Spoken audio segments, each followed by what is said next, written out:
Hi, I'm Ryan Baker, and this is Big Day Education. Today we're going to talk about some examples of how to use clustering in educational datasets. Let's start with some work by Alex Bowers. Alex looked at student grades from kindergarten through high school, and what he did was he used hat clustering to group the students. So here you see his graph. It's a little complex, but let me help you break it down.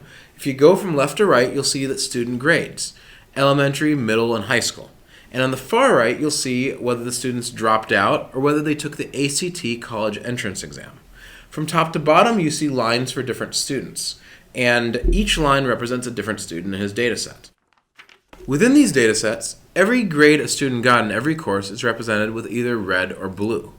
And good grades are red, and bad grades are blue, and middling grades are purple, and stuff that's white represents missing grades. So in this data set, you can see there's a very clear split between two groups of students, and you see that there's a group on the bottom, a group on the top, and they each represent somewhere around half, maybe 35% of the two groups, the dashed line splitting the two. Now what's interesting is all the students in the top cluster, that's really the kind of more likely to take the ACT college entrance exam cluster, because you can see over to the side, that's mostly solid with students who did that. On the bottom, we have the dropout cluster mostly, which is the students who were much more likely to drop out. So already in the grades, there are two very clear clusters. You'll also notice 4 bars on the left just between the clustering and the grade starting. An orange bar, a yellow bar, a green bar, and a purple bar. Now these represent 4 subclusters, which are shown in this graph again. In this graph, it shows the trend of each of these 4 groups in their non-cumulative grade point average. So how well were the students doing? You can see that the orange group, which was more likely to take the college entrance exam, starts high, stays high. The yellow group, also likely to take the college entrance exam, is doing pretty badly in first grade, but slowly rises over time and ends up applying to college, or at least taking the college entrance exam. The green group starts out pretty good. They're good through about 3rd grade, and then they really slump, and they're more likely to drop out. And the purple group start out relatively low to begin with, and they end up being more likely to drop out. Now notice I said start high. Actually, everyone starts high in kindergarten. It's kind of hard to fail kindergarten in the United States, but you can see a relatively big difference already, even by the 1st grade, between these 4 groups. So what Bowers said was, there's actually this distinct group of students who did well until the 3rd or 4th grade, which we saw in the previous graph, and then they started doing much more poorly. And these students actually turned out to be more likely to drop out of high school than students who did poorly from the start through the end. So in other words, it's actually worse to start out good and drop than it is to start out poor and just stay poor the whole way through. And his hypothesis was, in 3rd grade, what happens is there's this switch from learning to read to reading to learn. And the students who don't make that transition very successfully are the students who are likely to do poorer all the way through. And this switch from learning to read to reading to learn was already known, but perhaps we didn't quite know how big an impact it actually has. Another interesting use of clustering in educational data was by Salima Amarishi and Christina Kanati. They split students by their behaviors in an exploratory learning environment, where students explore artificially intelligent algorithms by stepping through the algorithms and making alternate execution choices in real time. And then they compare these clusterings to learning outcomes.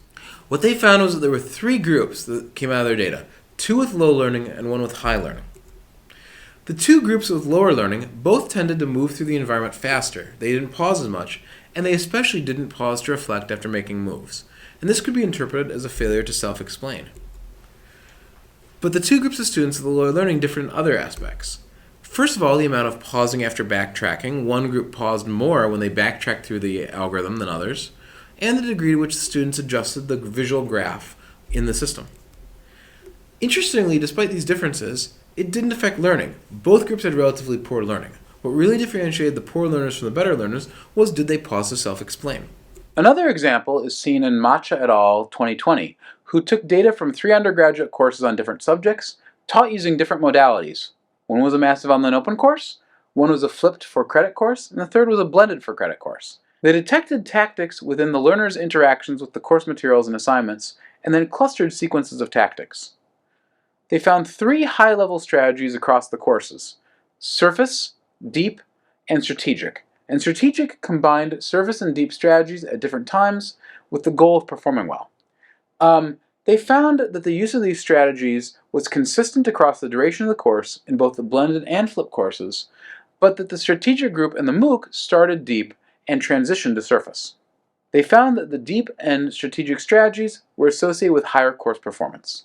So from these examples, perhaps you can see some valuable high-level uses of clustering. Clustering is really great for discovering completely unknown patterns and to see whether patterns that naturally emerge in different contexts are similar. This lecture presents some good examples of clustering. There are a lot of less interesting examples in the EDM and learning analytics literatures where clustering is used to discover things that the field already knew. In general, that's one of the risks. If you already know a lot about a domain, clustering will often give you what you already know. So this concludes our lectures on clustering.